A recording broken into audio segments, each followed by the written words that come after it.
ഓരോ ദിവസങ്ങൾ പിന്നിടും തോറും അനാമികയുടെയും അച്ഛൻ്റെയും അമ്മയുടെയും നെഞ്ചിടിപ്പ് വർദ്ധിക്കുകയാണ്. വലിയ പ്രതീക്ഷകളോടുകൂടിയായിരുന്നു അനാമികയെ അനന്തപുരി തറവാട്ടിലേക്ക് അവർ കയറ്റിവിട്ടത്. എന്നാൽ പ്രതീക്ഷകളെല്ലാം തകർത്തെറിയുന്ന രീതിയിലാണ് ഇപ്പോൾ പലതും സംഭവിച്ചുകൊണ്ടിരിക്കുന്നത്. നവ്യയെയും നയനയെയും നന്ദുവിനെയും ഒക്കെ ശത്രുപക്ഷത്ത് നിർത്തിക്കൊണ്ടുള്ള വേണുവിൻ്റെ കളികൾ ഒരു വിധത്തിൽ പറഞ്ഞാൽ അനാമികയുടെ അടിത്തറ ഇളക്കുന്ന രീതിയിലേക്ക് എത്തിയിരിക്കുകയാണ്. മാത്രവുമല്ല, ഏതു നിമിഷവും അനന്തപുരിയിൽ നിന്നും അനാമിക പുറത്താകും എന്നുള്ള ഭയം അവരുടെ മനസ്സിൽ നിഴലിട്ടും തുടങ്ങി.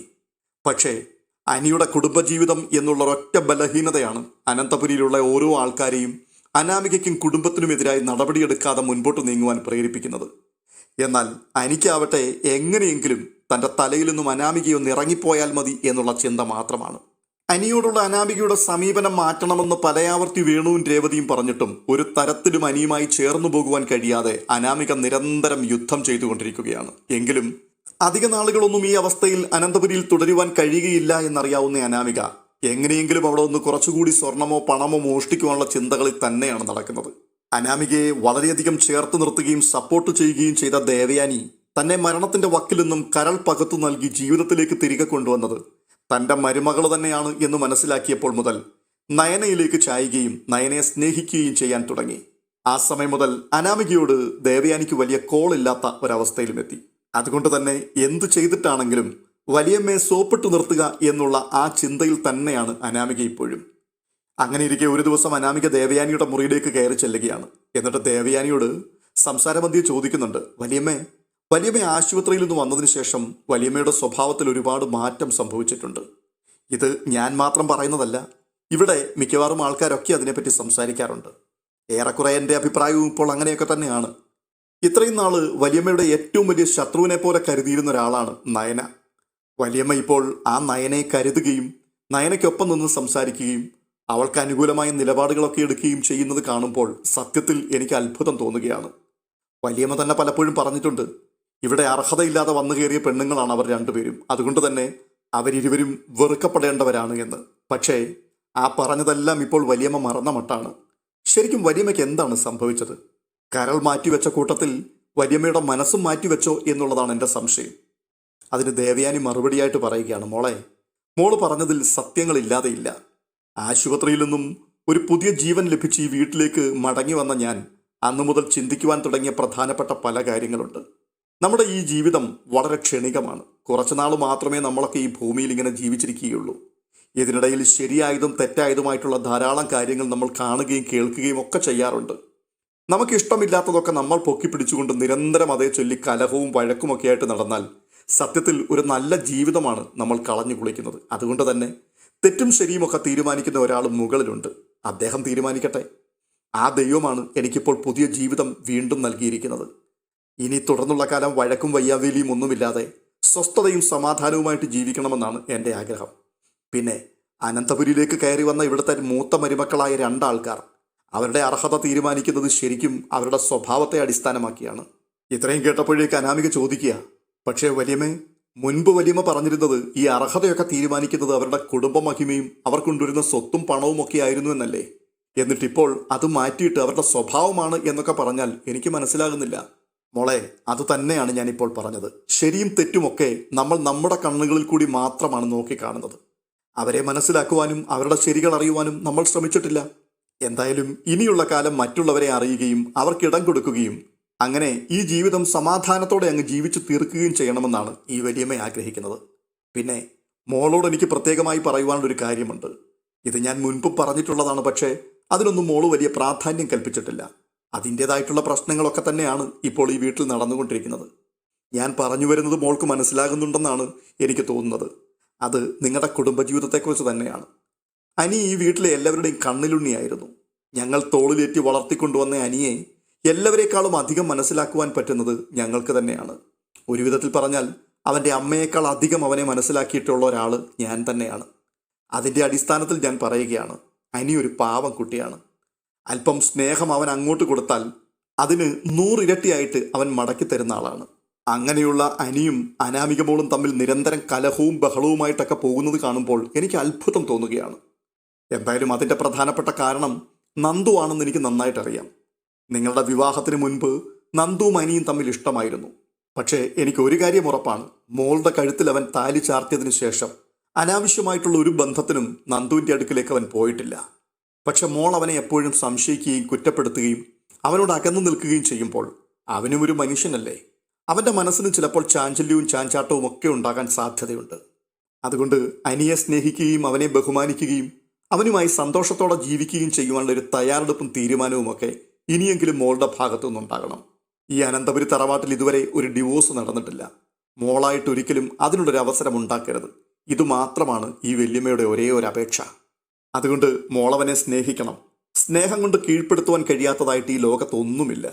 അനിയെപ്പോലെ തന്നെയാണ് ആദർശം. അവനും സത്യസന്ധനും സ്നേഹമുള്ളവനുമാണ്. എന്നാൽ വിവാഹശേഷം അവൻ ഈ ലോകത്തെ ഏറ്റവും അധികം വെറുത്തത് അവൻ്റെ ഭാര്യയാണ്. അവൻ തന്നെ നയനയെ ഈ വീട്ടിൽ നിന്ന് പാതിരാത്രിയിൽ അടിച്ചിറക്കി വിട്ടിട്ട് പോലുമുണ്ട്. പക്ഷേ ഇപ്പോൾ അവരെങ്ങനെയാണ് ജീവിക്കുന്നത് എന്ന് മോളൊന്ന് നോക്ക്. അവർ തമ്മിൽ എത്ര സ്നേഹത്തിലാണ്. ഒരു നിമിഷം പോലും അവൻ അവളെ കാണാതിരിക്കാൻ കഴിയില്ല. അത്രയ്ക്ക് ജീവനാണ് നയനയെ ആദർശന്. അതുകൊണ്ട് തന്നെയാണ് വലിയമ്മ ആശുപത്രിയിൽ നിന്ന് വന്നതിന് ശേഷം അവളുടെ വീട്ടിൽ പോയി അവളെ ഇവിടേക്ക് കൂട്ടിക്കൊണ്ടുവന്നത്. ആദർശിന്റെ മനസ്സ് എന്തുകൊണ്ടാണ് അങ്ങനെ മാറിയത്? നയനയുടെ അവനോടുള്ള സമീപനവും സ്നേഹവുമായിരുന്നു.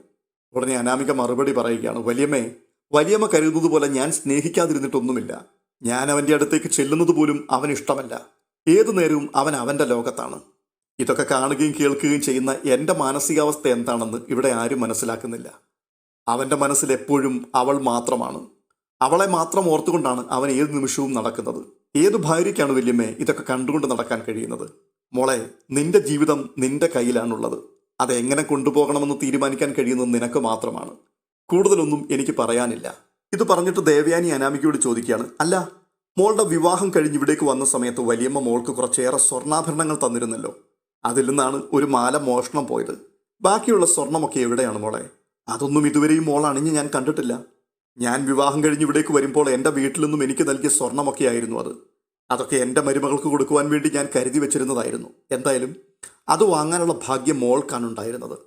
കുറച്ച് ദിവസങ്ങളായിട്ട് എനിക്ക് വലിയൊരു ആഗ്രഹമുണ്ട് ആ സ്വർണങ്ങളൊക്കെ ഒന്ന് കാണണമെന്നും അതിൽ ചിലതൊക്കെ അതേ ഫാഷനിൽ തന്നെ വീണ്ടും ഒന്ന് പണിയിപ്പിക്കണമെന്നുമൊക്കെ.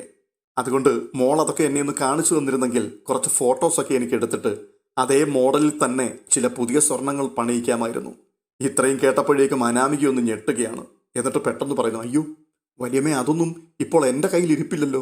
എല്ലാം ഞാൻ ലോക്കറിൽ വെച്ചിരിക്കുകയാണ്. അല്ല മോളെ, മോള് മുൻപ് ഇതിനെപ്പറ്റി സംസാരിച്ചപ്പോൾ മോളുടെ വീട്ടിൽ നിന്ന് കൊണ്ടുവന്ന ആഭരണങ്ങൾ മാത്രമാണ് ലോക്കറിൽ വെച്ചിരിക്കുന്നതെന്നല്ലേ പറഞ്ഞത്? ആ അതെ, അത് ശരിയായിരുന്നു വല്യമ്മേ. ഞാൻ എൻ്റെ സ്വർണം മാത്രമായിരുന്നു ലോക്കറിലേക്ക് വെച്ചത്.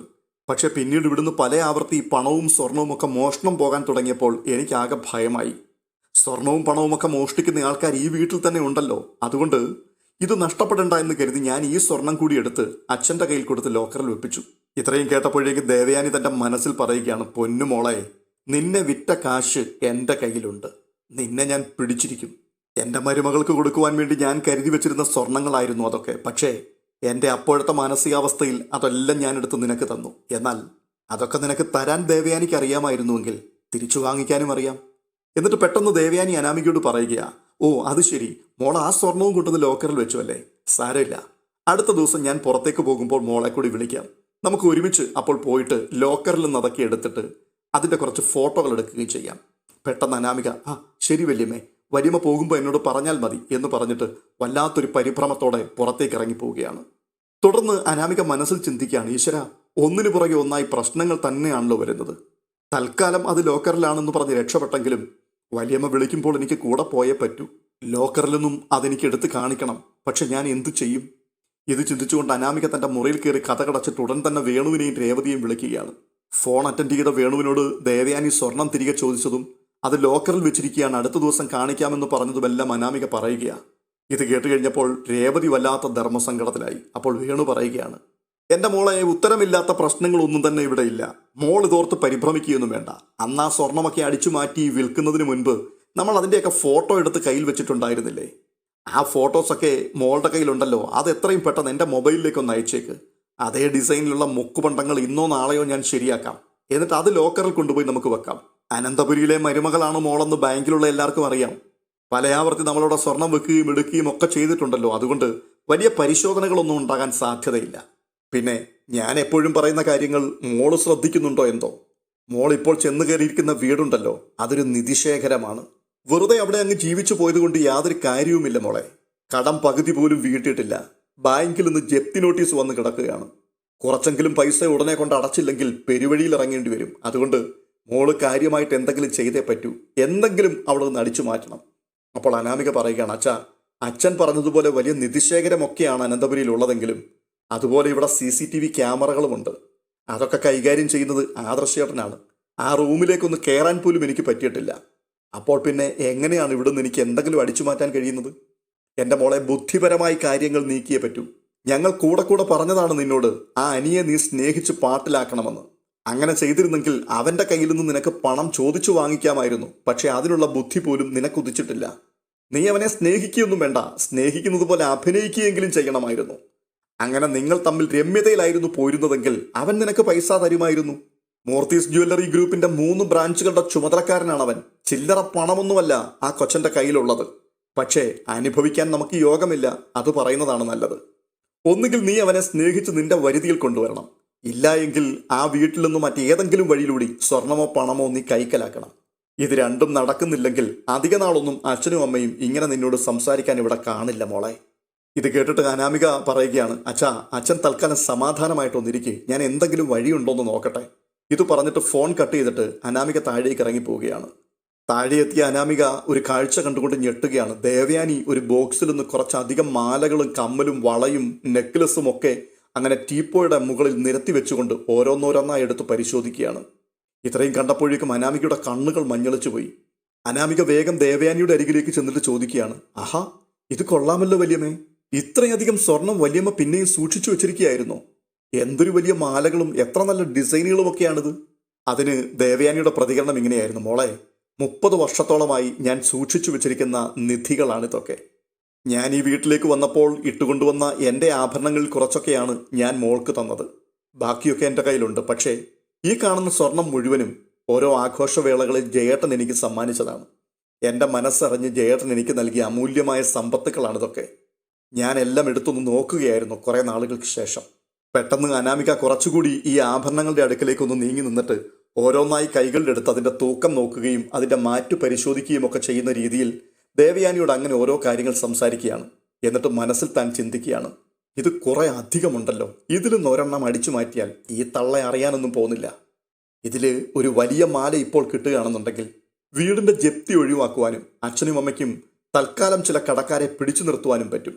ഇത് മനസ്സിൽ ചിന്തിച്ചുകൊണ്ട് ദേവയാനിയുടെ മുഖത്തേക്ക് തന്നെ കൂടെ കൂടെ നോക്കിക്കൊണ്ട് അനാമിക സുഖിപ്പിച്ചുള്ള വർത്തമാനങ്ങൾ അങ്ങനെ തുടരുകയാണ്. ഇതിനിടയിൽ ദേവയാനിയുടെ കണ്ണൊന്ന് തെറ്റിയെന്ന് തോന്നിയപ്പോൾ അക്കൂട്ടത്തിൽ നിന്നും പെട്ടെന്ന് വലിയൊരു മാലയെടുത്ത് അനാമിക തൻ്റെ ബ്ലൗസിനുള്ളിലേക്ക് ഒളിപ്പിക്കുകയാണ്. പക്ഷെ അനാമിക അടുത്തു വന്നപ്പോൾ തന്നെ ദേവയാനി ഇതെല്ലാം കരുതിയാണ് ഇരുന്നത്. അനാമിക മാലയെടുത്തു മാറ്റുന്നത് ഒരു കണ്ണാലെ ദേവയാനി കാണുന്നുണ്ടായിരുന്നു. എങ്കിലും താൻ മൗനമായി തന്നെ ഇരുന്നു. മാല കൈക്കലാക്കി ഉടനെ തന്നെ അനാമിക പറയുകയാണ്, എന്തായാലും വലിയമ്മ എല്ലാം പരിശോധിച്ചിട്ട് സൂക്ഷിച്ചു വെക്കുക കേട്ടോ, എനിക്കല്പം പണിയുണ്ട് എന്ന് പറഞ്ഞ് വേഗം തൻ്റെ മുറിയിലേക്ക് കയറിപ്പോയി. അനാമിക നടന്നകലുമ്പോൾ ദേവയാനി തൻ്റെ മനസ്സിൽ പറയുകയാണ്, അനാമികയെ, നീ കരുതിയോ ഞാൻ വെറും പൊട്ടിയാണെന്ന്? ഈ ആഭരണങ്ങളെല്ലാം കൃത്യമായി എണ്ണി തന്നെയാണ് ഞാനിവിടെ വെച്ചിരുന്നത്. ഇതിൽ നിന്നും നീ ഒരെണ്ണം അടിച്ചു മാറ്റുന്നത് എൻ്റെ കണ്ണു വെട്ടിച്ചാണെങ്കിൽ പോലും അതെനിക്ക് തീർച്ചയായിട്ടും മനസ്സിലാവും. എന്തായാലും ഇനി നിന്നെ ഞാൻ മുൻപോട്ട് വിടില്ല. ഇതോടുകൂടി നിന്നെ ഞാൻ പൂട്ടും. ഇത് പറഞ്ഞിട്ട് ബാക്കിയുള്ള ആഭരണങ്ങളൊക്കെ പെട്ടിയിലേക്ക് ദേവയാനി മെല്ലെ ഇറക്കി വെക്കുകയാണ്. ഈ സമയത്ത് മുറിയിലെത്തി കഥകടച്ച അനാമിക വേഗം തന്നെ ഫോൺ എടുത്തിട്ട് വേണുവിനെ വിളിക്കുകയാണ്. അച്ഛാ, നമുക്ക് ഭയങ്കര ഭാഗ്യമാണുള്ളത്. അച്ഛനോട് സംസാരിച്ചിട്ട് ഞാൻ താഴേക്ക് ഇറങ്ങി ചെല്ലുന്ന സമയത്ത് ഞാൻ കണ്ട കാഴ്ച അച്ഛൻ പറഞ്ഞതുപോലെ വലിയൊരു നിധിശേഖരമായിരുന്നു. 10-200 പവനിലധികം എടുത്തു വെച്ചുകൊണ്ട് ആദർശേട്ടൻ്റെ അമ്മ ഓരോന്നിൻ്റെയും ഭംഗി ആസ്വദിക്കുകയാണ്. അതൊക്കെ കണ്ടുകൊണ്ട് കുറച്ച് സമയം ഞാൻ അവിടെ വർത്തമാനം പറഞ്ഞു നിന്നിട്ട് വലിയമ്മ കാണാതെ അതിൽ നിന്നും ഒരു മാല അങ്ങ് അടിച്ചു മാറ്റി. എന്തായാലും അച്ഛനും അമ്മയും എത്രയും വേഗം ഇവിടെ വരെ ഒന്ന് വരണം. ഈ സാധനങ്ങളൊക്കെ ഞാൻ അച്ഛൻ്റെ കയ്യിൽ തരാം. ഇത് കേൾക്കുമ്പോഴേക്കും വേണുവിന് അതിയായ സന്തോഷമാവുകയാണ്. വേണു പറയുകയാണ്, മോളെ, 10 മിനിറ്റിനുള്ളിൽ ഞങ്ങൾ അവിടെ എത്തും. ഇത് കേട്ടപ്പോൾ തന്നെ എന്തൊരാശ്വാസമാണ് എൻ്റെ മനസ്സിന് വന്നതെന്നറിയാമോ? മോള് ഫോൺ വെക്ക്. തുടർന്ന് അല്പനിമിഷങ്ങൾ കഴിഞ്ഞപ്പോഴേക്കും വേണുവും രേവതിയും കൂടി അനന്തപുരിയിൽ എത്തുകയാണ്.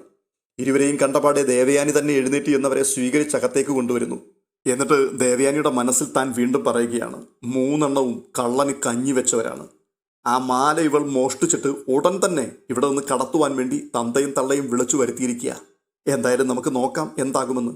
ഉടനെ വേണു പറയുകയാണ്, അതെ, ഞങ്ങൾ ഈ വഴിയൊന്ന് പോയതാണ്. അപ്പോൾ പിന്നെ മോളെ ഒന്ന് കണ്ടേക്കാം എന്ന് കരുതി കയറിയെന്നേ ഉള്ളൂ. നല്ല തിരക്കിലായിരുന്നു. എവിടെ അനാമിക മോൾ? ഉടനെ ദേവയാനി പറയുകയാണ്, മോൾ ഇവിടെ എൻ്റെ കൂടെ ഉണ്ടായിരുന്നു. അല്പനേരമായിട്ടേ ഉള്ളൂ മുകളിലേക്ക് കയറിപ്പോയിട്ട്. ഞാൻ വിളിക്കാം എന്ന് പറഞ്ഞ് മുകളിലേക്ക് പോയി അനാമികയെ കൂട്ടിക്കൊണ്ടുവരികയാണ്. വേണുവിനെയും രേവതിയെയും കണ്ടിട്ട് അനാമിക പറയുകയാണ്, ആഹാ, അച്ഛനും അമ്മയും എത്തിയോ? ഒന്ന് വിളിച്ചു പറയാതെ കൂടെ നിങ്ങൾ വന്നല്ലോ. എന്തു പറ്റി? എവിടെയെങ്കിലും പോയിട്ട് വരുന്ന വഴിയാണോ? ആ അതെ മോളെ, ഞങ്ങൾ ഒരു ബിസിനസ് ആവശ്യത്തിന് വേണ്ടി പോയതാണ്. വരുന്ന വഴിക്ക് മോളെ ഒന്ന് കണ്ടിട്ട് പോകാം എന്ന് കരുതി കയറിയതേ ഉള്ളൂ. ഉടനെ ദേവയാനി വീണ്ടും മനസ്സിൽ പറയുകയാണ്, ഇവള് പഠിച്ച കള്ളിയാണല്ലോ, നല്ല ഒന്നാം തരമായിട്ട് ഇവൾ അഭിനയിക്കുന്നുണ്ട്. തുടർന്ന് ജാനകിയും അവിടേക്ക് വരുന്നുണ്ട്. എന്നിട്ട് ജാനകി പറയുകയാണ്, ആഹാ, രേവതിയും വേണുവും വന്നോ? ഞാൻ കുടിക്കാൻ എടുക്കട്ടെ എന്ന് പറഞ്ഞ് അടുക്കളയിലേക്ക് പോവുകയാണ്. ഈ സമയത്ത് രേവതിയെ വിളിച്ചുകൊണ്ട് അനാമിക തൻ്റെ മുറിയിലേക്ക് പോയിട്ട് ഈ മാലയെടുത്ത് അനാമികയുടെ കയ്യിൽ കൊടുക്കുകയാണ്. വേഗത്തിലത് ബാഗിൽ വെക്കമ്മേ, കണ്ടമാനം സ്വർണ്ണമാണ് ഇവിടെ ഉള്ളത്. ഒരു ജ്വല്ലറിയിൽ വെക്കാനുള്ള സ്വർണം തന്നെ ഈ വലിയമ്മയുടെ കയ്യിലുണ്ട്. എല്ലാം കൂടി നിരത്തി വെച്ചിരിക്കുന്നത് കണ്ടിട്ട് എൻ്റെ കണ്ണു മഞ്ഞളിച്ചു പോയി. എന്തായാലും നോക്കട്ടെ, അതിനകത്ത് ഞാൻ ചിലതൊക്കെ ഉന്നി വെച്ചിട്ടുണ്ട്. കുറച്ച് നല്ല നെക്ലസും വളകളുമൊക്കെ ഉണ്ട്. അതുകൂടിയൊക്കെ ചിലത് അടിച്ചു മാറ്റാൻ പറ്റുമോ എന്ന് ഞാൻ നോക്കാം. തുടർന്ന് രേവതി ഈ മാല വാങ്ങി നോക്കിയിട്ട് പറയുകയാണ്, അയ്യോ മോളെ, ഇതിന് എന്തൊരു തൂക്കമാണുള്ളത്. 10-20 പവനുണ്ടെന്ന് തോന്നല്ലോ. എന്തായാലും തൽക്കാലം പിടിച്ചു നിൽക്കുവാനുള്ളതായി. എന്നാലും മോളെ, ആ തള്ള എങ്ങനെയെങ്കിലും ഇത് മനസ്സിലാക്കുമോ? അതൊന്നും മനസ്സിലാക്കില്ലമ്മേ, കണ്ടമാനം സ്വർണ്ണമല്ലേ, അതിനിടയിലൊന്നും ഒരെണ്ണം പോയാൽ എങ്ങനെ തിരിച്ചറിയാനാണ്? തുടർന്ന് വേഗത്തിൽ രേവതി മടങ്ങിപ്പോകുവാൻ തയ്യാറെടുക്കുകയാണ്. മോഷ്ടിച്ചെടുത്ത മാലയുമായി താഴെ എത്തിയിട്ട് രേവതി ദേവയാനിയോട് പറയുകയാണ്, ദേവയാനി ചേച്ചി, നല്ല തിരക്കിലാണ് ഞങ്ങൾ കേട്ടോ, അതുകൊണ്ട് കൂടുതൽ സമയം നിൽക്കാൻ സമയമില്ല, പോട്ടെ, പിന്നീട് ഞങ്ങൾ വരാം. അപ്പോൾ ദേവയാനി പറയുകയാണ്, അല്ല, എനിക്കങ്ങ് അത്ഭുതം തോന്നുകയാണ്. അനാമിക മോള് നിങ്ങളുടെ കാര്യം മനസ്സിൽ ചിന്തിച്ചതേ ഉള്ളൂ, ആ സമയത്ത് തന്നെ നിങ്ങളിവിടെ എത്തി. അത്രയ്ക്ക് മനപ്പൊരുത്തമാണ് അച്ഛനും അമ്മയും മോളും തമ്മിൽ. എന്തായാലും ശരി, നമുക്ക് കാണാം. ഇത് പറഞ്ഞ് വേണുവിനെയും രേവതിയെയും കൂടി ദേവയാനി യാത്ര അയക്കുകയാണ്. അവർ വീട്ടിൽ നിന്നും ഇറങ്ങുമ്പോൾ ദേവയാനിയുടെ മനസ്സ് പറയുന്നുണ്ട്, എൻ്റെ മാലയും മോഷ്ടിച്ചു പോവുകയാണ് കള്ളനും കള്ളിയും കൂടി. ചെല്ല്, എന്താവുമെന്നുള്ളത് ഉടനെ തന്നെ കണ്ടറിയാം. തുടർന്ന് കാണുന്നത് വേണുവും രേവതിയും കൂടി ആ മാല വിൽക്കുവാൻ ഒരു ജ്വല്ലറിയിൽ ചെന്ന് കയറുന്നതാണ്. ജ്വല്ലറിയിൽ കയറിയിട്ട് കൗണ്ടറിലിരുന്ന സ്റ്റാഫിനോട്, ഈ മാല വിൽക്കാൻ വേണ്ടി ഞങ്ങൾ വന്നതാണ്, ഇതൊന്ന് തൂക്കി നോക്കണം, എന്നിട്ട് ഇതിൻ്റെ റേറ്റ് എത്രയാണെന്ന് വെച്ചാൽ പറയും. ഉടനെ ആ സ്റ്റാഫ് ആ മാല വാങ്ങി നോക്കിയിട്ട് പറയുകയാണ്, സർ, ഒരു നിമിഷം ഒന്നിരിക്കൂ, ഞങ്ങളതിൻ്റെ മാറ്റൊന്ന് പരിശോധിക്കട്ടെ, എന്നിട്ട് തൂക്കം നോക്കിയിട്ട് വില എത്രയാണെന്ന് പറയാം. അപ്പോൾ വേണു പറയുക, കൂടുതൽ പരിശോധിക്കാനൊന്നുമില്ല, 916 ആണ്. ഇത് കേട്ടിട്ട് അയാൾ വീണ്ടും പറയുകയാണ്, ആയിക്കോട്ടെ സാർ, ഒന്ന് വെയിറ്റ് ചെയ്യും, ഞാൻ ഇപ്പോൾ വരാം. ഇത് പറഞ്ഞ അയാൾ അകത്തേക്ക് കയറിപ്പോയി. അകത്തേക്ക് കയറിപ്പോയ ആളെ 1 മിനിറ്റ് കഴിഞ്ഞു, 5 മിനിറ്റ് കഴിഞ്ഞു, 10 മിനിറ്റ് കഴിഞ്ഞിട്ടും പുറത്തേക്ക് കാണാതെ ആയപ്പോൾ വേണു ആകെ അസ്വസ്ഥനാവുകയാണ്. എന്നിട്ട് പറയുക, ഇത് എന്തോന്ന്, ഇയാൾ ഉരച്ചു നോക്കാൻ പോയിട്ട് മണിക്കൂർ ഒന്നായല്ലോ, ആകെ കൂടി ഒരു മാല മാത്രമേ ഉള്ളൂ, അല്ലാതെ 500 പവനൊന്നും ഇല്ലല്ലോ. എന്നിട്ട് അടുത്ത് നിന്ന് സ്റ്റാഫിനോട് ചോദിക്കുകയാണ്, ഒരാൾ ഇവിടുന്ന് അകത്തേക്ക് കയറിപ്പോയിട്ട് കുറേ നേരമായല്ലോ, ഞങ്ങൾക്ക് പോയിട്ട് പല തിരക്കുകളുള്ളതാണ്, അതുകൊണ്ട് വേഗം ഒന്ന് വരാൻ പറ. ഉടനെ ആ സ്റ്റാഫ് പറയുകയാണ്, ശരി സാർ, ഞാൻ ഇപ്പോൾ തന്നെ പോയി പറയാം. ഇത് പറഞ്ഞ് അയാളും ജ്വല്ലറിയുടെ അകത്ത മുറിയിലേക്ക് കയറിപ്പോവുകയാണ്. ചില മിനിറ്റുകൾ കൂടി കഴിഞ്ഞപ്പോൾ ആ ജ്വല്ലറിയുടെ വാതിക്കൽ ഒരു പോലീസ് ജീപ്പ് വന്നു നിൽക്കുന്നു. അതിൽ നിന്നും ഒരു വനിതാ പോലീസ് ഉൾപ്പെടെ 4-5 പോലീസുകാർ ജ്വല്ലറിയിലേക്ക് വേഗം വന്ന് കയറുകയാണ്. ഇത് കാണുമ്പോൾ വേണുവും രേവതിയും ഒന്ന് പരുങ്ങുന്നുണ്ട്. രേവതി അപ്പോൾ വേണുവിനോട് പറയുകയാണ്, വേണുവേട്ടാ, പോലീസ് വരുന്നു, ഇവിടേക്കാണല്ലോ വരുന്നത്, എന്തെങ്കിലും പ്രശ്നമുണ്ടോ? ഇനി നമ്മളിത് അനന്തപുരിയിൽ നിന്ന് മോഷ്ടിച്ചു കൊണ്ടുവന്നതാണ് എന്ന് ആ ദേവയാനി അറിഞ്ഞിട്ടുണ്ടാവുമോ? അവർ പറഞ്ഞു വിട്ടതാണോ പോലീസിനെ? പോലീസുകാർ അകത്തേക്ക് വന്ന് കയറിയ സമയത്ത് തന്നെ മാലയുമായിട്ട് അകത്തേക്ക് പോയ സ്റ്റാഫ് അതുമായി പുറത്തേക്ക് വരികയാണ്. എന്നിട്ട് പറയുന്നു, സാർ, ഇവരാണ് പ്രതികൾ. ഇത്രയും കേൾക്കുമ്പോഴേക്കും വേണുവും രേവതിയും കൂടി ഞെട്ടി അങ്ങ് എഴുന്നേൽക്കുകയാണ്. എന്നിട്ട് ചോദിക്കുകയാണ്, എന്താണ് നിങ്ങൾ പറയുന്നത്? എന്താ സംഭവിച്ചേ? ഞങ്ങൾ പ്രതികളാണെന്ന് പറയാനുള്ള കാരണം എന്താണ്? ഞങ്ങൾ എന്തെങ്കിലും മോഷ്ടിച്ചോ? ഉടൻ തന്നെ വേണുവിൻ്റെ കരണത്തൊന്ന് പൊട്ടിച്ചിട്ട് SI ചോദിക്കുകയാണ്, മുക്കുപണ്ടം കൊണ്ടൊന്ന് തട്ടിപ്പ് നടത്തുവാൻ ശ്രമിക്കുകയാണ് അല്ലടാ? നിന്നെ ഞാൻ ശരിയാക്കുന്നുണ്ട്. അയ്യോ സാറേ, സാർ എന്തൊക്കെയാണ് ഈ പറയുന്നത്? മുക്കുപണ്ടമോ? ഇത് മുക്കുപണ്ടമൊന്നുമല്ല, ഒറിജിനൽ സ്വർണമാണ്. ഞങ്ങൾ അങ്ങനെ കാപട്യത്തിൽ ജീവിക്കുന്ന ആൾക്കാരൊന്നും അല്ല സാറേ. ഓഹോ, അത് ശരി. അങ്ങനെയാണെങ്കിൽ സാർ പറയണം, ഈ സ്വർണം സാറിന് എവിടെ നിന്നാണ് കിട്ടിയത്? ആരാണിത് തന്നത്? എൻ്റെ പൊന്നു സാറേ, ഇത് എൻ്റെ മകളുടെ സ്വർണമാണ്. അവളുടെ കയ്യിൽ നിന്ന് ഞങ്ങൾ വാങ്ങിക്കൊണ്ടു വന്നതാണ് വിൽക്കുവാൻ വേണ്ടി. ഓ, അത് ശരി. അപ്പോൾ അച്ഛനെയും അമ്മയും മകൾ വളരെ വിദഗ്ധമായി കബളിപ്പിച്ചിരിക്കുകയാണ്. എൻ്റെ സാറേ, സാർ എന്തൊക്കെയാണ് ഈ പറയുന്നത്? എൻ്റെ മകൾ അങ്ങനെ കളിപ്പിക്കുന്ന ആളൊന്നുമല്ല. ഞങ്ങൾക്ക് അബദ്ധം പറ്റിയിട്ടുമില്ല. ഈ സ്വർണം എൻ്റെ മകൾക്ക് അവളുടെ ബർത്ത്ഡേ ഗിഫ്റ്റായിട്ട് അവളുടെ അമ്മായിയമ്മ നൽകിയതാണ്. ഉടനെ SI ചോദിക്കുകയാണ്, എടാ, എന്താ നിന്റെ പേര്? നീ എവിടെയാണ് താമസിക്കുന്നത്? സാറേ, എൻ്റെ പേര് വേണു എന്നാണ്. ഇതെൻ്റെ ഭാര്യ രേവതി. ഞങ്ങൾ ഇവിടെ അടുത്ത് തന്നെയാണ് താമസിക്കുന്നത്. സാറിന് പറഞ്ഞാൽ അറിയുമായിരിക്കും, ഞങ്ങൾ അനന്തപുരിയിലെ ബന്ധുക്കളാണ്. എൻ്റെ മകൾ അവിടുത്തെ മരുമകളാണ്. നീ ഏത് അനന്തപുരിയുടെ കാര്യമാണ് ഈ പറയുന്നത്? മൂർത്തീസ് ജ്വല്ലറിയുടെ വീട്ടുകാരുടെ കാര്യമാണോ? അതെ സാറേ, മൂർത്തീസ് ജ്വല്ലറിയിലെ അനന്തമൂർത്തിയുടെ കൊച്ചുമകനാണ് എൻ്റെ മകളെ കെട്ടിയിരിക്കുന്നത്. ഇത് കേട്ടിട്ട് SI പറയുകയാണ്, മൂർത്തീസ് ജ്വല്ലറിക്കാരൊരിക്കലും മുക്കുവട്ടം കൊടുത്ത് ആരെയും കളിപ്പിക്കത്തില്ലടൂ. എന്തായാലും ഇത് വിശദമായിട്ട് അറിഞ്ഞേ പറ്റൂ.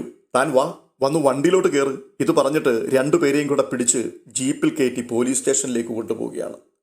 അല്പനിമിഷങ്ങൾ കഴിയുമ്പോൾ ആദർശിന്റെ ഫോണിലേക്ക് പോലീസ് സ്റ്റേഷനിൽ നിന്നും ഒരു കോൾ വരുന്നതാണ് കാണുന്നത്. ആദർശ് ഫോൺ എടുത്തിട്ട് എന്താ സാർ, എന്താണ് പറ്റിയത് എന്ന് ചോദിക്കുമ്പോൾ, നിങ്ങളുടെ ബന്ധുവായ ഒരു വേണുവിനെയും രേവതിയെയും കൂടി ഞങ്ങൾ പിടിച്ചിവിടെ കൊണ്ടുവന്നിരുത്തിയിട്ടുണ്ട്. കാര്യങ്ങളൊക്കെ ഇവിടെ വന്നിട്ട് നമുക്ക് സംസാരിക്കാം. ആദർശ് പെട്ടെന്ന് ഇവിടെ വരെ ഒന്ന് വരണം. ഇത് കേട്ടിട്ട് ആദർശ് ജയനെയും വിളിച്ചുകൊണ്ട് ഉടൻ തന്നെ പോലീസ് സ്റ്റേഷനിലേക്ക് എത്തുകയാണ്. സ്റ്റേഷനിലെത്തി രേവതിയെയും വേണുവിനെയും കണ്ടപ്പോൾ ആദർശും ജയനും വല്ലാതെ അങ്ങ് അമ്പരക്കുന്നു. എന്നിട്ട് ചോദിക്കുകയാണ്, എന്തു പറ്റി സാർ, എന്തിനാണ് ഇവരെ ഇവിടെ പിടിച്ചിരുത്തിയിരിക്കുന്നത്? തുടർന്ന് സംഭവിച്ച കാര്യങ്ങളൊക്കെ SI ആദർശിനോടും ജയനോടും പറയുന്നുണ്ട്. തുടർന്ന് ഈ മാലയും അവരെ കാണിക്കുന്നു. എന്നിട്ട് പറയുകയാണ്, ഈ മാല മൂർത്തീസ് ജ്വല്ലറിയിൽ നിന്ന് വാങ്ങിയതാണ് എന്നാണ് ഇവർ പറയുന്നത്. പക്ഷേ ഇത് മുക്കുപണ്ടമാണ്. നിങ്ങൾ ബന്ധുക്കളായതുകൊണ്ട് ഞാൻ എന്തായാലും ഇത് കേസാക്കുന്നില്ല. പക്ഷേ മറ്റാരെങ്കിലും ആയിരുന്നുവെങ്കിൽ ഇത് വലിയ പ്രശ്നമാകുമായിരുന്നു. മൂർത്തീസ് ജ്വല്ലറിയുടെ പേരിനെ തന്നെ ബാധിക്കുന്ന പ്രശ്നമായതൊക്കെ. എന്തായാലും തൽക്കാലം നിങ്ങൾ പരസ്പരം ഈ വിഷയം സംസാരിച്ച് എന്താന്ന് വെച്ചാൽ തീരുമാനിക്കേ. ഇത് പറഞ്ഞിട്ട് വേണുവിനെയും രേവതിയെയും ആദർശിന്റെയും ജയന്റെയും കൂടെ പുറത്തേക്ക് ഇറക്കി വിടുകയാണ്. പുറത്തേക്ക് ഇറങ്ങിയിട്ട് ജയൻ വേണുവിനോട് ചോദിക്കുകയാണ്, എന്താ വേണു ഇതൊക്കെ, ഞങ്ങൾക്കൊന്നും മനസ്സിലാകുന്നില്ല. പെട്ടെന്ന് തന്നെ വേണു അങ്ങ് മലക്കം മറിയുകയാണ്. എന്ത് മനസ്സിലാകുന്നില്ലെന്നാണ് നിങ്ങൾ ഈ പറയുന്നത്? ഈ സ്വർണം ഞങ്ങൾ മൂർത്തീസ് ജ്വല്ലറിയിൽ നിന്ന് വാങ്ങിയതാണ്. കുറച്ചു നാളുകൾക്ക് മുമ്പ് മൂർത്തീസ് ജ്വല്ലറിയിൽ നിന്ന് വന്ന് ഞങ്ങൾ സ്വർണം വാങ്ങിയ കാര്യം ആദർശമോന് ഓർമ്മയുണ്ടോ? അന്ന് വാങ്ങിയ മാലയാണിത്. നിങ്ങളിങ്ങനെ മുക്കുപണ്ടമുണ്ടാക്കി നാട്ടുകാരെ കബളിപ്പിക്കാൻ തുടങ്ങിയാൽ എന്ത് ചെയ്യാൻ പറ്റും? അനന്തപുരിക്കാർ കോടീശ്വരന്മാരായത് ഈ മുക്കുപണ്ടം കൊടുത്ത ആൾക്കാരെ കളിപ്പിച്ചിട്ടാണോ? ഉടനെ ആദർശ് പറയുകയാണ്, ദേ അങ്കിളെ, അനാവശ്യം പറയരുത്. അനാമികയുടെ അച്ഛനാണെന്നുള്ള പരിഗണനയിലാണ് ഞാൻ കൂടുതലൊന്നും സംസാരിക്കാതിരിക്കുന്നത്. പക്ഷേ ഇത്തരത്തിലുള്ള വൃത്തികേടുകൾ പറഞ്ഞാൽ ആ ബന്ധങ്ങളൊക്കെ ഞാനങ്ങ് മറക്കും. അയ്യോടാ ആദർശമോൻ, എന്താണ് ഈ പറയുന്നത്? ഞാനല്ല കുഴപ്പം കാണിച്ചത്, നിങ്ങളാണ്. മുക്കുപണ്ടമുണ്ടാക്കി അന്യായ വിലയ്ക്ക് വിറ്റിട്ട് ഒടുവിൽ ഞങ്ങൾ അത് മറച്ചു വിൽക്കുവാൻ ചെന്നപ്പോൾ ഞങ്ങൾ പ്രതികളായി, ഞങ്ങൾ അപമാനിക്കപ്പെട്ടു. അതിനാര് സമാധാനം പറയും? അനന്തപുരിയിൽ നിന്നും ഒരു ബന്ധം കൂടി എന്നുള്ള തെറ്റു മാത്രമേ ഞങ്ങൾ ചെയ്തിട്ടുള്ളൂ. അതുകൊണ്ട് അനുഭവിക്കാവുന്നതിൻ്റെ പരമാവധി ഞങ്ങളും ഞങ്ങളുടെ മകളും അനുഭവിച്ചു, ഇപ്പോഴും അനുഭവിച്ചുകൊണ്ടിരിക്കുകയാണ്. ഇപ്പോൾ പോലീസ് സ്റ്റേഷനിലും കയറേണ്ടി വന്നു. മുക്കുപണ്ടം വിൽക്കാൻ വന്നവരെന്നുള്ള പേരും കിട്ടി. ഉടനെ ജയൻ പറയുകയാണ്, മതി മതി, കൂടുതലൊന്നും സംസാരിക്കണ്ട. എന്തായാലും വണ്ടിയിലോട്ട് കയറ്, നമുക്ക് അനന്തപുരിയിലേക്ക് പോകാം. അവിടെ ചെന്നിട്ട് തൻ്റെ മകളെയും കൂടെ നിർത്തിയിട്ട് നമുക്ക് സംസാരിക്കാം. ഇത് പറഞ്ഞു വേണുവിനെയും രേവതിയെയും കാറിലേക്ക് കയറ്റി ജയനും ആദർശും കൂടി അനന്തപുരിയിലേക്ക് പോവുകയാണ്. അനന്തപുരിയിൽ നിന്നും ഇറങ്ങിപ്പോയ വേണുവും രേവതിയും ഇപ്പോൾ ആദർശിന്റെയും ജയന്റെയും ഒപ്പം വീട്ടിലേക്ക് മടങ്ങി വരുന്നത് കണ്ടുകൊണ്ട് അനാമിക അമ്പരം ഓടി ചെല്ലുകയാണ്. ഈ സമയത്ത് മുത്തശ്ശനും മുത്തശ്ശിയും ജാനകിയും ജലജയും അനിയും എല്ലാം അവിടെ ഹാളിലുണ്ടായിരുന്നു. വല്ലാത്തൊരു അമ്പരപ്പോടുകൂടി ഓടി വരുന്ന അനാമികയെ കണ്ടുകൊണ്ട് വേണു പറയുകയാണ്, മോളുടെ കല്യാണത്തിന് മുൻപ് മൂർത്തീസ് ജ്വല്ലറിയിൽ നിന്നും നമ്മൾ വാങ്ങിയ 20 പവന്റെ മാലയാണിത്. ഈ സ്വർണം ഇപ്പോൾ ഞങ്ങൾ വിൽക്കുവാൻ വേണ്ടി ഒരു ജ്വല്ലറിയിൽ ചെന്ന് കയറിയതാ. അവിടെ എത്തിയപ്പോഴാണ് അറിയുന്നത് ഇത് സ്വർണമല്ല, മുക്കുപണ്ടമായിരുന്നുവെന്ന്. എന്തായാലും തടി കേടായില്ല എന്ന് പറഞ്ഞാൽ മാത്രം മതി. പോലീസ് സ്റ്റേഷനിൽ കയറിയിട്ട് വരികയാണ്. ഇത് കേട്ടുകൊണ്ട് പെട്ടെന്ന് മുത്തശ്ശൻ ചാടി എഴുന്നേറ്റിട്ട് ചോദിക്കുകയാണ്, അതെങ്ങനെ സംഭവിച്ചു? താൻ എന്തൊക്കെയാണോ ഈ പറയുന്നത്? ഞങ്ങൾ മുക്കുപണ്ടം വിറ്റെന്നാണോ പറയുന്നത്? അതെ സാറേ, ഇത് മൂർത്തീസ് ജ്വല്ലറിയിൽ നിന്ന് ഞാൻ വാങ്ങിയ മാലയാണ്. പെട്ടെന്ന് ദേവയാനി ചോദിക്കുകയാണ്, അല്ല വേണു, അല്പം മുൻപ് കൂടി ഞാൻ അനാമികമോളോട് ചോദിച്ചിരുന്നു മോളുടെ സ്വർണത്തിന്റെ കാര്യങ്ങളൊക്കെ. അപ്പോൾ അനാമികമോൾ എന്നോട് പറഞ്ഞത് എല്ലാ സ്വർണവും ലോക്കറിൽ വെച്ചിരിക്കുകയായിരുന്നു എന്നാണല്ലോ. ഇവരുടെ ശരീരത്തിൽ ഇപ്പോൾ കിടക്കുന്ന ഈ സ്വർണമല്ലാതെ ബാക്കിയുള്ളതെല്ലാം ലോക്കറിൽ വെച്ചുവെങ്കിൽ പിന്നെ ഈ 20 പവന്റെ മാല എങ്ങനെയാണ് നിങ്ങളുടെ കയ്യിലെത്തിയത്? പിന്നെ കോടികളുടെ ആസ്തിയുള്ള നിങ്ങൾ ഈ മാല എന്തിനാണ് ഇപ്പോൾ വിൽക്കാൻ കൊണ്ടുപോയത്? പെട്ടെന്ന് വേണു പറയുകയാണ്, അത് പിന്നെ ഈ മാലയുടെ ഫാഷൻ മോൾക്ക് ഇഷ്ടപ്പെട്ടില്ല എന്ന് കഴിഞ്ഞ ദിവസം എന്നോട് പറഞ്ഞിരുന്നു. അതുകൊണ്ട് ലോക്കറിൽ നിന്നും ഇതെടുത്തിട്ട് വിറ്റ് മറ്റൊരു മാല വാങ്ങാൻ വേണ്ടി പോയതാണ്. പക്ഷേ ഇതിപ്പോൾ ആകെ പുലിവാല് പിടിച്ചതുപോലെയായി. എന്തായാലും ഇത്തിരി ബുദ്ധിമുട്ട് വന്നുവെങ്കിലും അത് നന്നായി. മൂർത്തീസ് ജ്വല്ലറിയിൽ നിന്ന് വാങ്ങിയ സ്വർണം കളിപ്പീര് കേസുകെട്ടായിരുന്നുവെന്ന് ഇപ്പോൾ മനസ്സിലായല്ലോ. ഇനിയിപ്പോൾ ആ ലോക്കറിലിരിക്കുന്ന സ്വർണം കൂടി ഒന്ന് പരിശോധിക്കണം. അതും മുക്കുപണ്ടം തന്നെയായിരിക്കും. ഉടനെ ദേവയാനി ആദർശിനോട് പറയുകയാണ്, ആദർശേ, ആ മാല എവിടെ? ഞാനതൊന്ന് കാണട്ടെ. അപ്പോൾ മാലയെടുത്ത് ആദർശ് ദേവയാനിയുടെ കയ്യിലേക്ക് കൊടുക്കുകയാണ്. ദേവയാനി അത് വാങ്ങി നോക്കിയിട്ട് പറയുകയാണ്, അല്ല വേണു, ഞാൻ ചോദിക്കുന്നത് കൊണ്ടൊന്നും തോന്നരുത്. നിങ്ങൾക്ക് ഈ മുക്കുപണ്ടവും സ്വർണവും ഒന്നും കണ്ടാൽ മനസ്സിലാവില്ലേ? നിങ്ങൾ സ്വർണത്തിൽ കുളിച്ചു നിൽക്കുന്ന ആൾക്കാരായതുകൊണ്ട് നിങ്ങൾക്കിതൊക്കെ പെട്ടെന്ന് മനസ്സിലാകും. പക്ഷേ ഞങ്ങളെപ്പോലെയുള്ളവർക്ക് അങ്ങനെയൊന്നും തിരിച്ചറിയാൻ പറ്റില്ലല്ലോ. തങ്കം ഏതാണ്, സാധാരണ സ്വർണം ഏതാണ്, മുക്കുപണ്ടം ഏതാണ്, ഇതൊക്കെ അറിയണമെങ്കിൽ ഞങ്ങൾ ഇനി ഒന്നുകൂടെ ജനിക്കണം. മൂർത്തീസ് ജ്വല്ലറിയിൽ നിന്ന് എത്രയോ ആൾക്കാരാണ് സ്വർണം വാങ്ങിക്കുന്നത്. നിങ്ങൾ തട്ടിപ്പാണ് നടത്തുന്നതെന്ന് നാട്ടുകാരറിഞ്ഞാൽ എന്തായിരിക്കും സ്ഥിതി? എന്തായാലും ഇത് ഞാൻ അങ്ങനെ വെറുതെ വിടുമെന്നൊന്നും വിചാരിക്കണ്ട. ഇത് അറിയിക്കേണ്ട ആൾക്കാരെ ഒക്കെ ഞാൻ അറിയിക്കും. ഇത്രയും കേട്ടപ്പോഴേക്കും മുത്തശ്ശൻ അങ്ങ് പൊട്ടിത്തെറിക്കുകയാണ്. എന്നിട്ട് പറയുകയാണ്, വേണു, പാരമ്പര്യമായി സ്വർണ്ണക്കച്ചവടം ചെയ്യുന്ന ആൾക്കാരാണ് ഞങ്ങൾ. മാത്രമല്ല പരിശുദ്ധിയുള്ള സ്വർണം തന്നെയാണ് ഇത്രയും കാലം ഞങ്ങൾ വിറ്റഴിച്ചിട്ടുള്ളത്. അതുകൊണ്ട് മാത്രമാണ് മൂർത്തീസ് ജ്വല്ലറി ഇന്ത്യയിലും വിദേശത്തുമായി ഒട്ടനവധി ബ്രാഞ്ചുകളോടെ വളർന്നൊരു വലിയ സാമ്രാജ്യമായി നിൽക്കുന്നത്. ശതകോടികളുടെ ബിസിനസ് കാലഘട്ടങ്ങളായി ഞങ്ങൾ നടത്തിയിട്ടുണ്ട്. ഒരാൾ പോലും ഇത്രയും കാലം വേണു പറഞ്ഞതുപോലുള്ള വൃത്തികെട്ട വർത്തമാനങ്ങൾ ഞങ്ങളുടെ മുഖത്ത് നോക്കി പറഞ്ഞിട്ടില്ല. അതുകൊണ്ട് തന്നെ ഉറപ്പായിട്ടും ഞാൻ പറയാം, ഇവിടുത്തെ കള്ളൻ വേണു തന്നെയാണ്. ഇത് മൂർത്തീസ് ജ്വല്ലറിയിൽ നിന്ന് നിങ്ങൾ വാങ്ങിയ സ്വർണമല്ല. ഒന്നുകിൽ നിങ്ങളെ ആരോ കബളിപ്പിച്ചിട്ടുണ്ട്, ഇല്ല എങ്കിൽ നിങ്ങൾ മുക്കുപണ്ടം വെച്ച് ഞങ്ങളെ അപമാനിക്കാൻ ശ്രമിക്കുകയാണ്.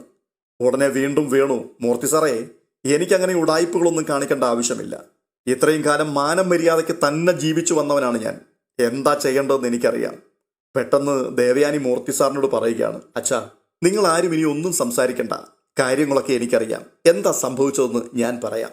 എല്ലാത്തിൻ്റെയും തെളിവ് എൻ്റെ കയ്യിലുണ്ട്. ഇത്രയും കേട്ടപ്പോഴേക്കും വേണുവും രേവതിയും അനാമികയും ഒക്കെ കൂടി ഒന്ന് ഞെട്ടുകയാണ്. കുറച്ചു നാളുകൾക്ക് മുമ്പ് ഞാൻ അനാമിക മോൾക്ക് കൊടുത്ത സ്വർണത്തിൽ നിന്നും 20 പവനോളം തൂക്കമുണ്ടായിരുന്നൊരു മാല മോഷണം പോയി. ആ മാല ഇവിടെ നിന്ന് മോഷ്ടിച്ചത് നവ്യയോ നയനയോ ആണ് എന്ന് ഞാനങ്ങ് ഉറപ്പിച്ചു. ഗോവിന്ദനും കനകയും അന്ന് ഇവിടെ വന്നിരുന്നു. അതുകൊണ്ടാണ് അവരാണ് മോഷ്ടിച്ചതെന്ന് ഞാൻ പറഞ്ഞിട്ട് അവരുടെ പേരിൽ കേസും കൊടുത്തത്. പക്ഷെ കുറച്ച് കഴിഞ്ഞാണ് സംഗതി വേറെ വഴിയിലാണ് പോയതെന്ന് എനിക്ക് മനസ്സിലായത്. അന്ന് ഞാൻ ഉറപ്പിച്ചതാണ് ഇനിയും ഇവിടെ നിന്ന് ഇത്തരത്തിലുള്ള മോഷണങ്ങൾ നടക്കുവാൻ സാധ്യതയുണ്ടെന്ന്. ഒരവസരം വരുവാൻ വേണ്ടി ഞാൻ കാത്തിരിക്കുകയായിരുന്നു. അതിനുവേണ്ടി ഞാൻ വാങ്ങിക്കൂട്ടിയതാണ് ഈ മുക്കുപണ്ടങ്ങൾ. കുറച്ചു മുമ്പ് ഈ മുക്കുപണ്ടങ്ങളെല്ലാം ഇവിടെ നിരത്തി വെച്ചുകൊണ്ട് ഞാൻ പരിശോധിച്ചു കൊണ്ടിരിക്കുമ്പോൾ അനാമിക ഇവിടേക്ക് വന്നിരുന്നു. അനാമിക കള്ളിയാണെന്നും അവൾ ഇതിൽ നിന്നും മോഷ്ടിക്കുമെന്നും എനിക്ക് നന്നായിട്ട് അറിയാമായിരുന്നു. അതുകൊണ്ട് അതിനൊരു തെളിവുണ്ടാക്കുവാൻ വേണ്ടി അവൾ കാണാതെ എൻ്റെ ഫോൺ മുൻപ് തന്നെ ഞാൻ റെക്കോർഡിംഗ് മോഡിലിട്ട് മേശപ്പുറത്ത് വെച്ചിരിക്കുകയായിരുന്നു. അതിൻ്റെ തെളിവ് ദേ ഇതിനകത്തുണ്ട്. ഒന്ന് കണ്ടു നോക്ക് എന്താ സംഭവിക്കുന്നതെന്ന്. ഇത് പറഞ്ഞുകൊണ്ട് മൂർത്തി സാറിൻ്റെ കയ്യിലേക്ക് ദേവയാനി ആ ഫോൺ കൈമാറുകയാണ്. മൂർത്തി സാറും ആദർശും കൂടി ഈ ഫോൺ പരിശോധിക്കുമ്പോൾ അനാമിക അതിൽ മോഷണം നടത്തുന്നത് കൃത്യമായി പതിഞ്ഞിരിക്കുന്നു.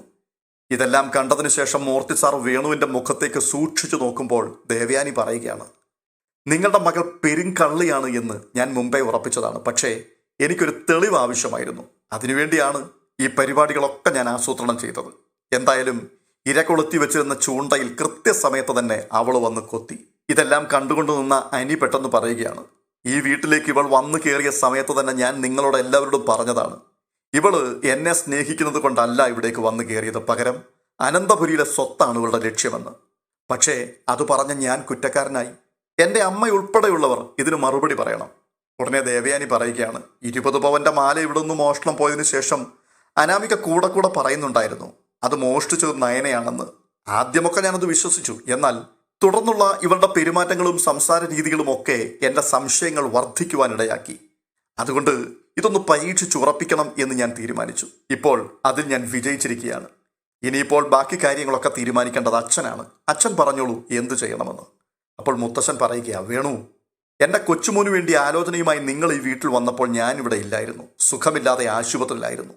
എൻ്റെ ആൺമക്കൾക്ക് നിങ്ങളെക്കുറിച്ച് കാര്യമായി ഒന്നും അന്വേഷിക്കുവാനും കഴിഞ്ഞില്ല. എന്നാൽ തുടർന്ന് ഞാൻ നിങ്ങളെക്കുറിച്ച് പലരോടും അന്വേഷിച്ചിട്ടുണ്ട്. ഒരാൾ പോലും ഒരു നല്ല അഭിപ്രായം എന്നോട് പറഞ്ഞിട്ടില്ല. തുടർന്ന് നിങ്ങളുടെ ഓരോ പെരുമാറ്റ രീതികളും കണ്ടപ്പോൾ നാട്ടുകാർ പറയുന്നതൊക്കെ സത്യമാണെന്ന് എനിക്ക് മനസ്സിലായി. നിങ്ങളൊരു പുതിയ കാർ എൻ്റെ കൊച്ചുമോന് സമ്മാനിച്ചിരുന്നല്ലോ. അവൻ അതിനോട് വലിയ താല്പര്യമൊന്നും പ്രകടിപ്പിച്ചില്ല. പക്ഷേ ആ സമയത്ത് വന്നതിനേക്കാൾ വേഗം ആ കാറും കൊണ്ട് നിങ്ങൾ മടങ്ങിപ്പോയി. പിന്നീട് ഒരിക്കൽ പോലും ഞങ്ങളാരും ആ കാറ് കണ്ടിട്ടില്ല. ഇയാൾ വലിയ കോടീശ്വരനാണെന്നൊക്കെയല്ലേ പറഞ്ഞിരുന്നത്. പക്ഷേ ഞങ്ങൾ കാണാൻ തുടങ്ങിയ കാലം മുതൽ ഇതേവരെ ഒരു ചെറിയ കാറുമായിട്ടാണ് നിങ്ങളിവിടെ വരാറുള്ളത്. പിന്നെ ഇയാൾ കടം കയറി മുടിഞ്ഞ് ഒടുവിൽ കിടപ്പാടം പോലും ബാങ്കുകാർ കൊണ്ടുപോകും എന്നുള്ള സ്ഥിതിയിൽ എത്തി നിൽക്കുകയാണ് എന്നുള്ള വിവരവും ഞാൻ മനസ്സിലാക്കി. പക്ഷേ ഈ കൊച്ചിന് ഈ വീട്ടിലൊരു ക്ഷീണമുണ്ടാക്കാതിരിക്കുവാൻ വേണ്ടി ഞാൻ എൻ്റെ ഭാര്യയോട് പോലും ഇതൊന്നും പറഞ്ഞിരുന്നില്ല.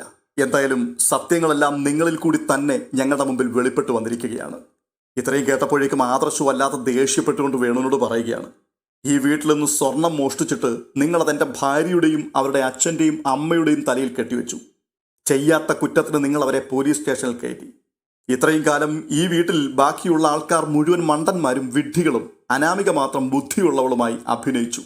നവ്യയും നയനയും ഒക്കെ ഇവളുടെ മുമ്പിൽ വെറും കൃമികളായിരുന്നു. ഇവള് വലിയ തറവാട്ടിൽ നിന്ന് വന്നവളും നവ്യയും നയനയും കഞ്ഞി കുടിക്കാൻ വകയില്ലാത്തവരും. എന്തായാലും എല്ലാം പൊളിഞ്ഞു വീണിരിക്കുകയാണ്. ഇത് കേട്ടിട്ട് നവ്യ പറയുകയാണ്, എന്തൊക്കെ പുകിലായിരുന്നു, ഞാൻ അന്നേ പറഞ്ഞതാണ് ഇവള് പേരും കള്ളിയാണെന്ന്. ഈ നിൽക്കുന്ന ഈ തള്ളയും തന്തയും ഉണ്ടല്ലോ, ഇത് മാത്രമല്ല ഇവരടിമുടി ഉടായിപ്പാണ്. എല്ലാ തരികിട പരിപാടികളും ഇവരുടെ കയ്യിലുണ്ട്. ഈ നെറികേടിന് ഇയാളുടെ കരണം തല്ലി പൊട്ടിക്കുകയാണ് ചെയ്യേണ്ടത്. ഇതൊക്കെ കേട്ടിട്ട് തുടർന്ന് മുത്തശ്ശൻ പറയുകയാണ്, എന്തായാലും കാര്യങ്ങൾ ഇത്രത്തോളമൊക്കെ എത്തി, ഇനിയും ഇങ്ങനെ മുൻപോട്ട് പോകാൻ കഴിയില്ല. അതുകൊണ്ട് നമുക്കൊരു തീരുമാനത്തിലെത്താം. മൂർത്തി സാറിൻ്റെ ഈ വാക്കുകൾ കേട്ടുകൊണ്ട് അമ്പരപ്പോടുകൂടി അനാമികയും രേവതിയും വേണുവും അദ്ദേഹത്തിൻ്റെ മുഖത്തേക്ക് നോക്കി നിൽക്കുകയാണ്. അനാമികയ്ക്കെതിരായി അവസാനത്തെ വിധി പറയുവാൻ മുത്തശ്ശൻ തയ്യാറെടുക്കുകയാണ്. അതെ, നമുക്കും കാത്തിരിക്കാം എന്തായിരിക്കും അനന്തപുരിയിൽ തുടർന്ന് സംഭവിക്കാൻ പോകുന്നത് എന്നറിയുവാൻ വേണ്ടി.